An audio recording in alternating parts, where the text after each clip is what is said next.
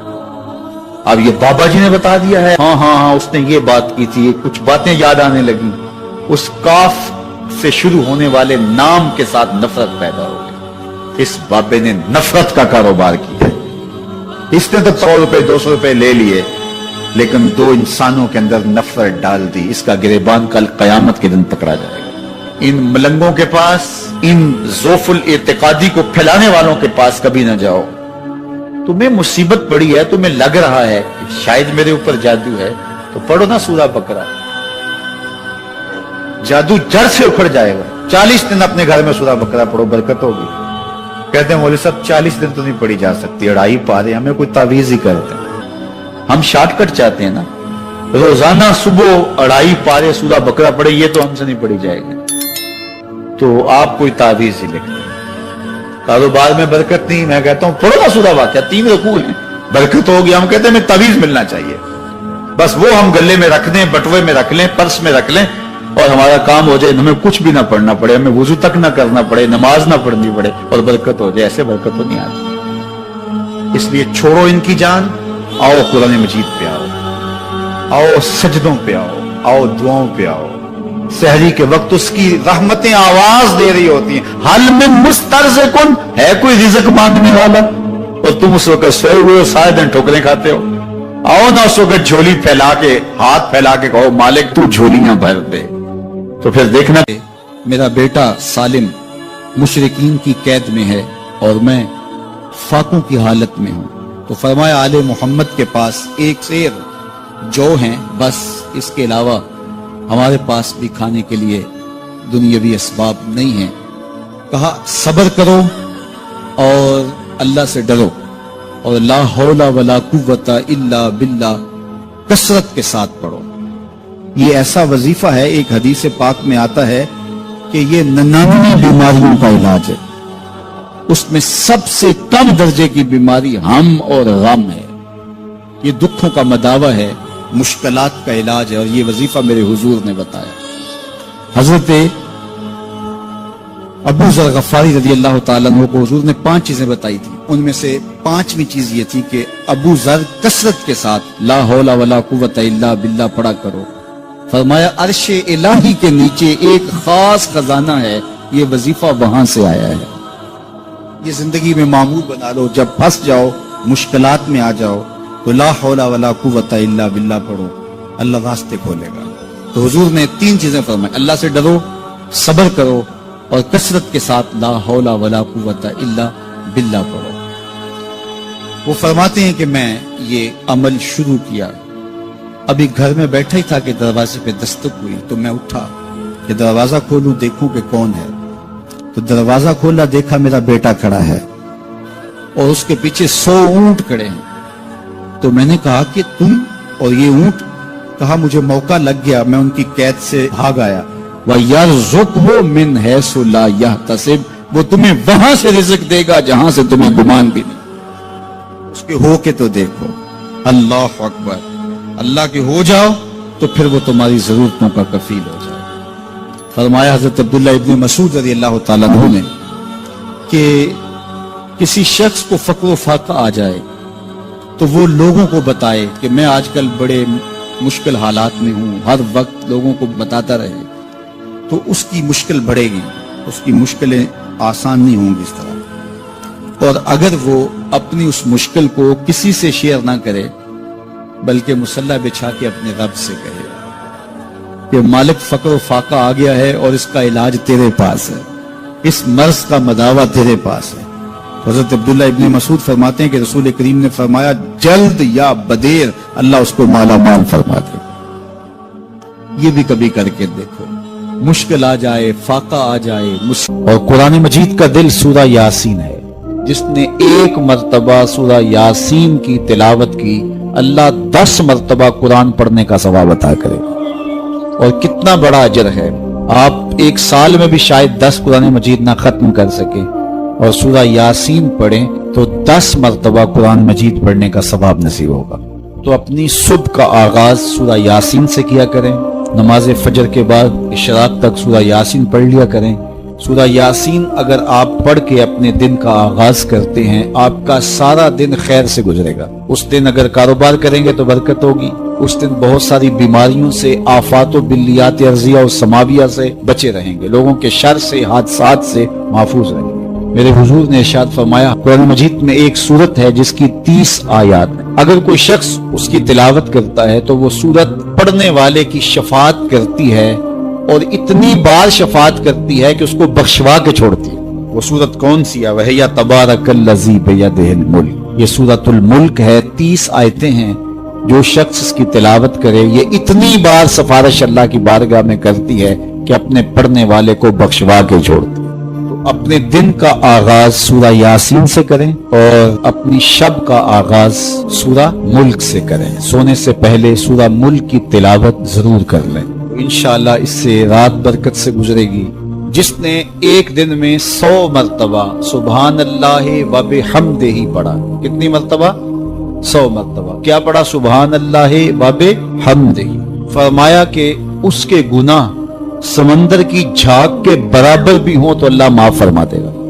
تو یہ اپنے وظائف میں شامل کر لیجئے، سبحان اللہ و بحمدہ۔ اور حدیث بخاری ہے کہ 2 کلمے ایسے ہیں جو اللہ کو محبوب ہیں اور زبان پر مشکل نہیں، زبان پر بڑے آسان ہیں، اور جب میزان پہ رکھے جائیں گے تو پلڑے کو جھکا دیں گے، بڑے بھاری ہیں میزان پہ۔ وہ 2 کلمے یہی ہیں، سبحان اللہ و بحمدہ، سبحان اللہ العظیم۔ تو اگر اس کو 100 مرتبہ روزانہ پڑھے تو سمندر کی جھاگ کے برابر بھی گناہ ہو تو اللہ معاف فرما دیتا ہے۔ اللہ فرماتا ہے ما یفعل اللہ بعذابکم، وہ تمہیں عذاب دے کے کیا کرے گا؟ ذرا لہجہ دیکھیے، ذرا انداز، ما یفعل اللہ بعذابکم، وہ تمہیں عذاب دے کے کیا کرے گا؟ تم اس کی مخلوق ہو، اپنے دستے قدرت سے اس نے تمہیں بنایا ہے، تو وہ تمہیں عذاب دے کے کیا کرے گا؟ اس کی ضرورت نہیں ہے کہ تمہیں عذاب دے، نہ اس کی چاہت ہے کہ تمہیں عذاب دے، کوئی خود چھلانگے لگائے تو اس کی مرضی۔ فرمایا کہ ما یفعل اللہ بعذابکم، وہ تمہیں عذاب دے کے کیا کرے گا؟ ان شکرتم وآمنتم، اگر تم شکر ادا کرو اور ایمان لاؤ تو وہ تو قدردان ہے جو کوئی اس کا شکر کرتا ہے اور جو اس پر ایمان لاتا ہے۔ تو اللہ اس کے لیے عذاب نہیں رکھا، اس کے لیے رحمتیں رکھی ہوئی ہیں۔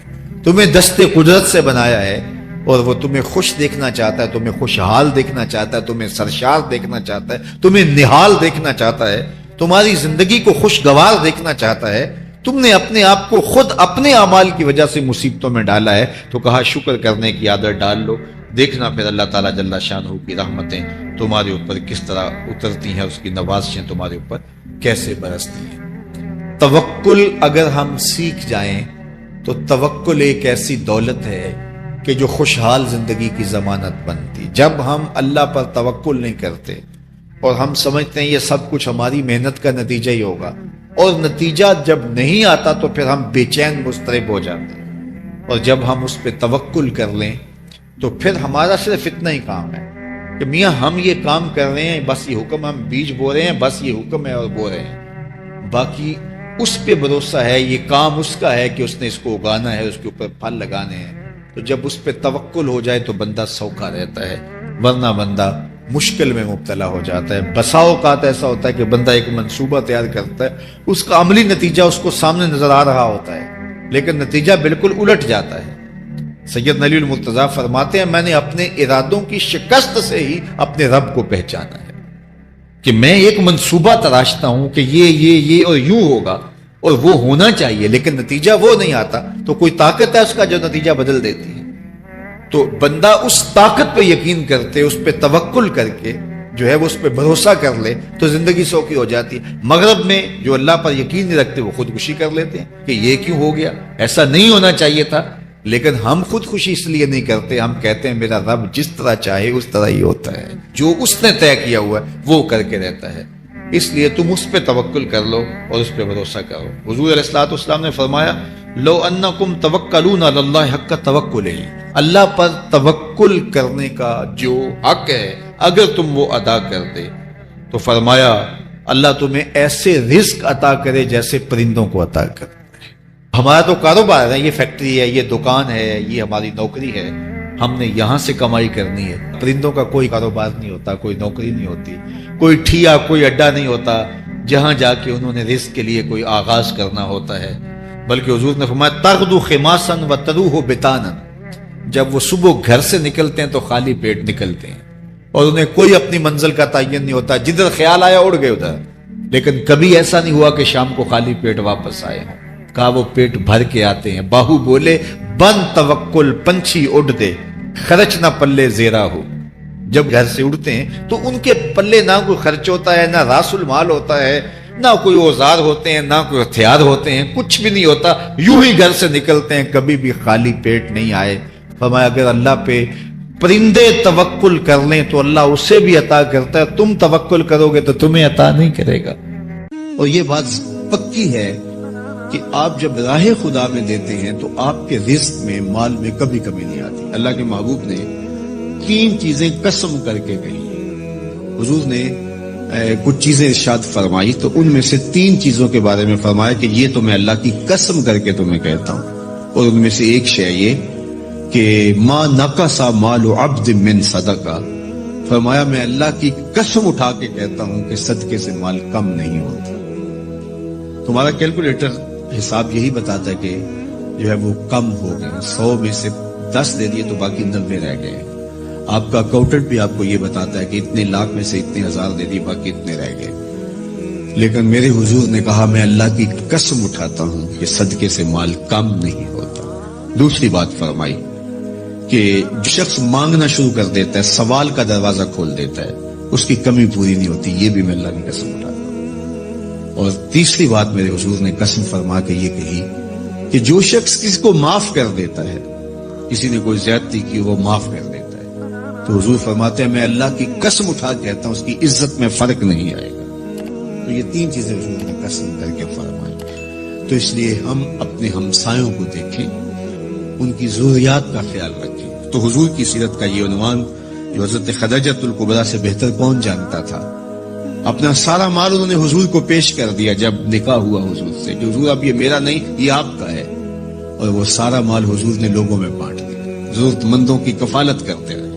تو کہا وَتَحْمِلُ الْكَلَّةَ, آپ لاچاروں کا بوجھ اٹھاتے ہیں, وَتَقْسِبُ الْمَعْدُومَ, اور جن کا کوئی نہیں ہے آپ ان کے کفیل بن جاتے ہیں اور آپ کمائی کر کے ان کے گھر کی ضروریات کو پورا کرتے ہیں.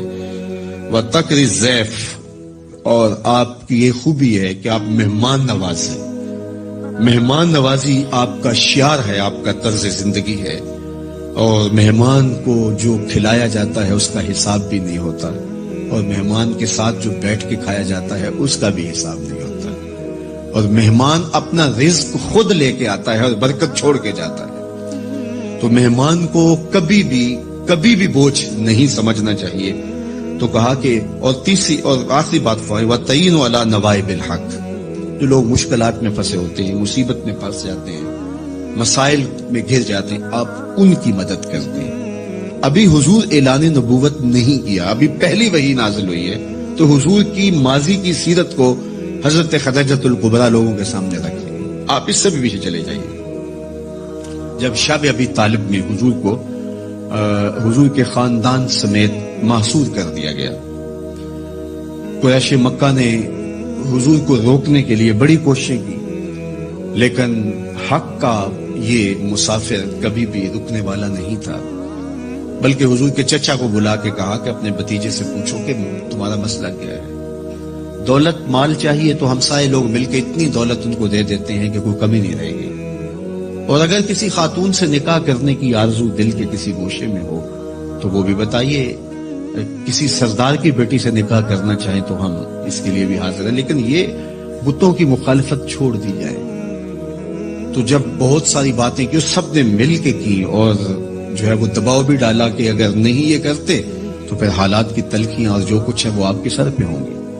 تو حضور کے چچا جناب ابو طالب حضور کے پاس آئے تو ان کی طبیعت پر کچھ بوجھ تھا. تو انہوں نے کہا کہ بھتیجے میں اکیلا اتنے قبائل کے ساتھ لڑائی کا بوجھ نہیں اٹھا سکا, میری کمر کمزور ہے.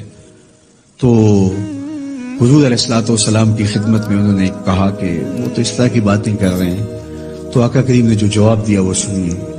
آپ نے فرمایا یا امی لو وضع الشمس فی یمینی والقمر علی یساری، اگر وہ سورج میرے دائیں ہاتھ میں رکھ دیں اور چاند کو لا کے میرے بائیں ہاتھ میں رکھ دیں اور دنیا بھر کے خزانے میرے قدموں میں ڈھیر کر دیں، میں کبھی بھی حق کو باطل اور باطل کو حق نہیں کہہ سکتا۔